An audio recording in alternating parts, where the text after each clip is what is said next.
Hi. ஈஸியாக ஆனால் டேஸ்ட்டாக எப்படி சிக்கன் சூப் செய்கிறதுன்னு பார்க்கலாம். சிக்கனை நல்லா கழுவி எடுத்துகிட்டு அதில் கொஞ்சம் மஞ்சத்தூள் போட்டு காரத்துக்கு ஏற்ற மாதிரி மிளகு, சீரகம், சோம்பு இதை தூள் பண்ணி போட்டு கொஞ்சம் பூண்டையும் நசுக்கி போட்டு அது கூட கருவேப்பிலை போட்டு கொஞ்சம் தண்ணி ஊற்றி தேவையான அளவு உப்பு போட்டு அது கொஞ்சம் வேக விடலாம். இது கூட நல்லெண்ணெய் ஊற்றிக்கணும். அது நல்லா சாஃப்டாக நல்லா வெந்துடும், நல்லா டேஸ்ட்டாக இருக்கும், மணமாக இருக்கும்.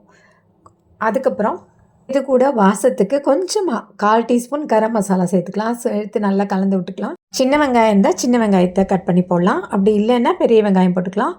அது கூட ஒரு தக்காளி பழம் பெருசாக இருந்தால் அதையும் போட்டு மூடி போட்டு நல்லா வேக வச்சிடலாம். வேகும்போதே நல்லா மணமாக இருக்கும், கம கம கமன்னு மணக்கும். அதுக்கப்புறம் அதை எடுத்து அது மேலே கொஞ்சம் கொத்தமல்லி தழை தூவி சர்வ் பண்ண வேண்டியது தான்.